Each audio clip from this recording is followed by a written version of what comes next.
Are we talking? Mm-hmm. Last night I had an appointment with an engaged couple. Oh yeah. Which I'm having a lot of weddings. I just looked because they changed their date last night, and you know it. You already had Oh, it I on did. there. Okay. So, but it looks like I at least have 2 or 3 weekends in a row in June already. So we're getting a lot of weddings. That's good. Well, I don't know. Well, The guy last night, I don't want to say his name, but he works for a venue basically that does tons of weddings. So he was like, he says, yeah, I have to deal with weddings all the time, the bridezillas. Yeah. It was kind of funny. I always, any more than a bridezilla, it's the moms. It's the moms. Oh, yes. And the moms that want to do everything. Mm-hmm. Like, they'll contact us and be like, so we need to do this. We don't deal with parents. Yeah. We deal with the grown-ups who are getting married. Yes. I remember a time, and I'm sure Monsignor Vince shared this with you, but at St. Lawrence, you know, there's those 2 beautiful icons on each side. Mm-hmm. It's a triptych, so there's doors. He walked in for a wedding one time, and one of the moms closed the doors over the icons because she didn't like it for the wedding. Oh. So, needless to say, his German priestly person came out at that one. Did you go open them? Oh, he opened them, and he told Mom, yeah. Anyway, yeah. I've had many of those similar experiences. It's so funny because I didn't know him as a pastor of a parish or of the campus center. I knew him as retired Monsignor. Yeah. But I would hear stories and I'd be like, well, that just doesn't sound like him. He did start kind of getting, not aggressive, but hard to convince or to get to do things at the end, but I think he was just forgetful. Yeah. But yeah, I hear all these stories and I'm like, boy, he didn't like that at all. But he wasn't a pastor. Yeah. You know, he did the things he wanted to do. Yeah. And so being retired is probably where it's at. Exactly. Well, I mean, it's where it's at, regardless. He loved it. He did. He was good at being retired. Yeah. And I can tell everybody now, we're going to put in the bulletin, but I met with Father Monsignor Vince's brother over the weekend in Topeka, and Monsignor Vince left the parish a $20,000 gift in his estate. So and nice. Larry, his brother, told me, he says, you know, that Monsignor Vince said to him many times that his time here was probably one of the most enjoyable parts of his priesthood. Yeah. Because, as you were talking about, Yeah. he was a great campus minister. He was a visionary, you know, known all around the country, but just not have to deal with all this stuff and just to enjoy being a priest. He loved it here. Deal with employees. And Father Mick was so good to him and helping him and letting him do things, you know. So anyway, that's a great gift from Monsignor Vince, and that's something I will remind the parish that we would appreciate it if anybody would consider leaving in their estate plans or their end-of-life decision-making, whatever, Corpus Christi. It's just a great gift, and we're blessed to be able to receive some of those. So thank you, Monsignor Vince. Rest in peace, buddy. So, anyway, that's our banter for the day. How's that? Okay. It's kind of depressing there. So, no, that's good, though. That's a good thing. Yeah. See? Continues to live. Yes. So, and your gifts are very much appreciated, especially your gifts of time and talent and treasure. So, Christy, where are we with our stewardship results right now? Well, in the bulletin. In the bulletin this weekend. Right. Yeah. 679 replies or have turned in either time, talent, treasure, one or all or whatever. That's 40. Right now, it's 46% of the parish and 8.1 average number of ministries per household. So we're up. It's good. The number's actually higher than this. I thought it was 50%. Did we not change the percent? No, I think you did in the bulletin. I thought it was 50. Oh, it is. It is. 46 was last week. 751. It is 50%. This is last week's bulletin. Yeah. Got it. Yeah, because I was excited when I saw that. Oh, I know. 50%. That's pretty good. We've never been 50%. That's good. And the 8.1 average ministries, that's, I think, huge. That's good. That's per household, right? Per household. Yeah. So that's good. That's excellent. So thank you, everybody who's returned them. Yeah, great. If you haven't, please do. Please do I'd like soon. to wrap this up. Because Chrissy said something to all of our ministry leaders today. They received their information. They're going to get into Corpus Connect, our new system. We'll talk to you about that a little later. But all of our leaders will start contacting people soon to let you know what's next. Trainings, different things like that. And I'll talk about some of those here this weekend. But yeah, so please turn them in. Thank you to everybody who has. appreciate all your help and kindness and generosity. Somebody asked me last night, actually, that they said, well, I wasn't sure if I should sign up for certain things because I don't know if I would do it. And I told them, no. I said, if you sign for something, just say you're interested. You know, you're interested in helping in a different ministry, and that's up to us and the leaders. Hey, volunteers, you know, if they don't, they're not able to do it, they're not able to do it. But that's our world. We are used to that. So at least seek it out, and then if it's not for you, it's not for you, or if it's not going to work with your schedule. But to learn about it, if you're interested, that's it's a good thing. It's a good thing. But lots of help. Right. So I mentioned training. So actually, this coming Saturday, Sean Wisser, our Director of Music and Liturgy, and myself and other ministry leaders will have trainings for liturgical ministries. So they will be Saturday at 9 o'clock in the morning or Sunday at 11:30 after the 10 o'clock Mass. So again, this would be for ushers. And actually, we need a lot more ushers. Last weekend, I say this might embarrass some people, but 6 of the 9 ushers scheduled did not show up or called in sick at the last minute. So it wasn't even games. I know. So anyway, we need more ushers. One at 10 o'clock. Yeah. Saturday night was the same thing. So there wasn't a lot, but people got up. They always go around and ask, But, you know, ushers, an example of that is ushers sort of greet people, but you kind of usher people in their seats. Usually once Mass starts, we don't do it because, you know, that's kind of interrupting. But taking up the collection, things like that. So it's a pretty simple role.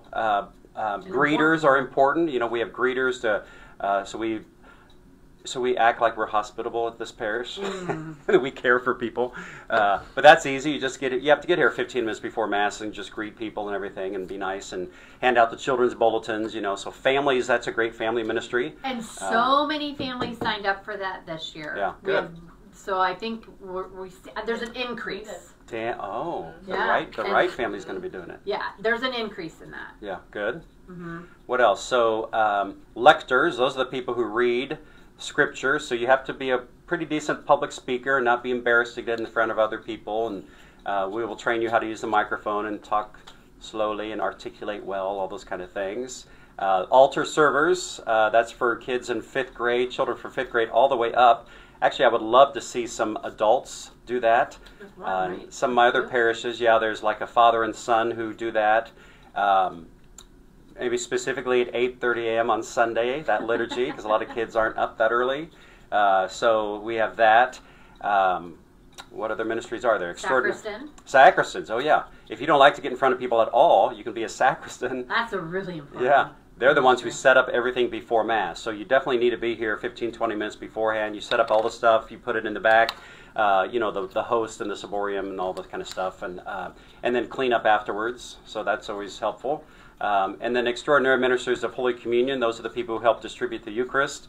Actually, I'm going to kind of table that a little bit because I think most people know we're bringing the precious blood back starting the first Sunday of Advent, which is the end of November, right? Isn't it? Yep.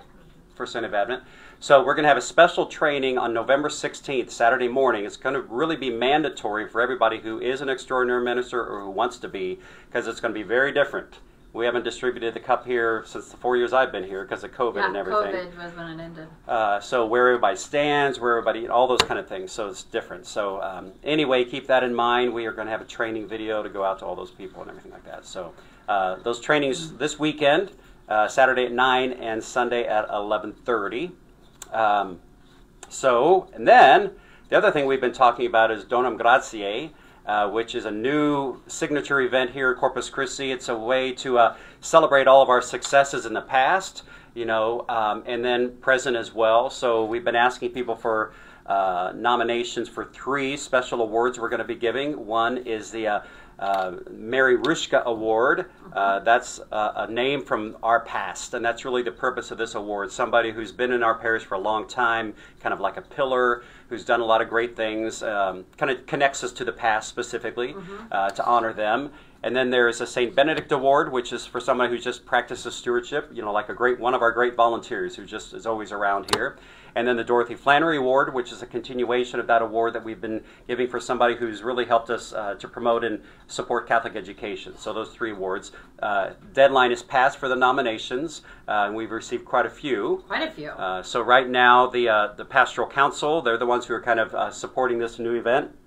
promoting it. So Pastoral Council, parish staff, and then the school's Business Advisory Council, they will be looking through all the nominations.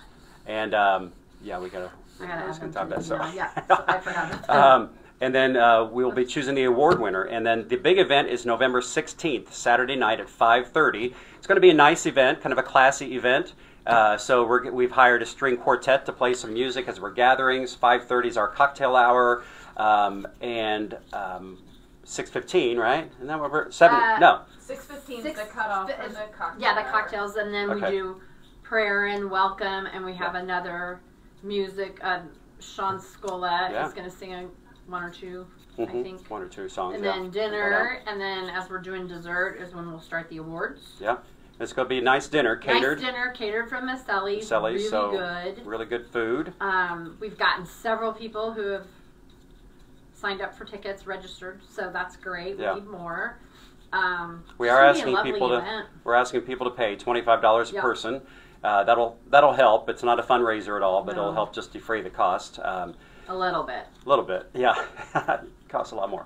Dinner alone is probably more than that. But, but anyway, and then we will have a time to, again, remember all of our past successes of the parish, and then, of course, celebrate the 3 award winners and congratulate them. So encourage everybody to come to the event November 16th. We have 3 or 4 weeks to do that, so you can go online, right? It's on our web page. And I think the cutoff, what did I say, 7th? The 7th. November 7th. So November 7th, so I can give the final count. 2 or 3 weeks. We're hoping to have, a couple hundred people here for the big dinner.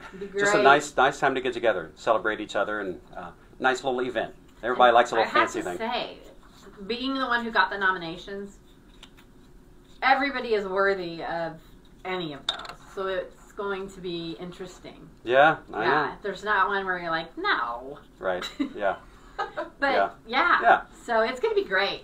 And I think after this first year, people will understand a little more. We'll celebrate that. Anne's going to put together a nice booklet, with the honorees and the history and all those kind of things, and we'll celebrate that in the parish and things like that too. So please consider coming. $25 a person. It'll just be a nice little fancy event to get people together.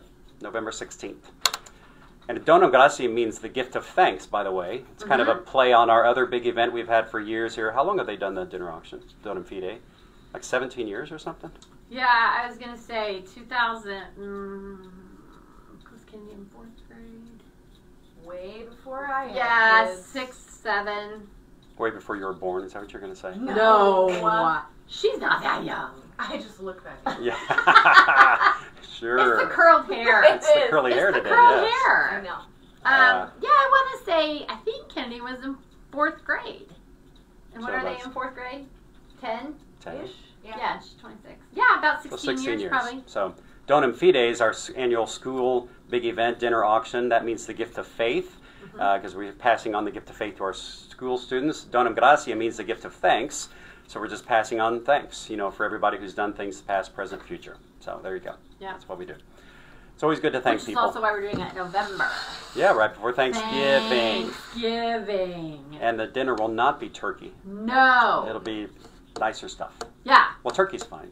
No, turkey is good, but you're going to be eating a lot of it in the next couple weeks. We don't want people to fall asleep after the event. True. Right? Because and then when we're done, after the awards, I think the bar will be open for a little bit to middle, and then full bar. Full bar. Whoop, whoop. Mm-hmm. Yeah, it's gonna be great. Yeah, good stuff. So, what's the name of the chemical in turkey that makes you tired? Tryptophan. That's weird. That makes me paranoid every time, like even getting a sandwich for lunch. Over the fan because you're tired. Tryptophan. Oh, that's easy. Trip over the fan. Trip over the fan. Yeah. Yeah. I switched my ceiling fans last night. Did you guys do that? Oh, did it go the other way? Oh. Yeah, because of the freeze. Covered my plants outside. Yeah, covered them. I did not undo my hose. I wonder if it really froze here last night. Yeah, we did ours. Andy did it last night. I'm very good. Kennedy. I didn't hear any water running this morning. So right? Oh, it's okay. Because he likes them to drain. Yeah. So he stretches it down the I do that too. It's a whole thing. It's a whole thing. I bet you're fine. It's a long thing. I don't know if it really froze or not, but it was cold. Yeah. For sure. I watched the 30 this morning. Well, then it did. Yeah. Because your watch is very accurate. It's Apple. I don't know. I guess it... He doesn't like Apple products. I'm sorry. It's fine. He's an Android. Sure, it's fine. I'm a droid. Father is the reason we can't name our group. Are you the green? Yes. Oh, okay. The what? When you do a group text? When we do the group text, and I always was like, if you get an iPhone, then we could name it, like staff. Oh. But because you choose to use an Android, we can't. I wonder if that's why. We can't name it, but you're a different color, also meaning red flag, he uses an Android. We're going back to bantering now, but so my family was doing this big group text yesterday, and they kept talking about, oh my gosh, that looks terrible. Oh, you better be careful the next time. I had no clue what they were talking about. And then 8 hours after they started all that, I got a picture of my brother who fell, and his arm is like all black and blue. Oh. So, because I was like, what are you people talking about? So I don't understand how that happens, because like and my one sister, when she texts back the group text, it comes up as a whole separate text from the rest of them. So I don't know. I don't care about that stuff. I mean, whatever. As long as I get it. The Angelus is happening. Oh, it's 12 o'clock, so, okay. Oh, and so, now we're getting the call. We got to go, everybody, because we got to pray the Angelus today as a staff. So if you need anything, contact us. Look on the website. Thanks. Bye.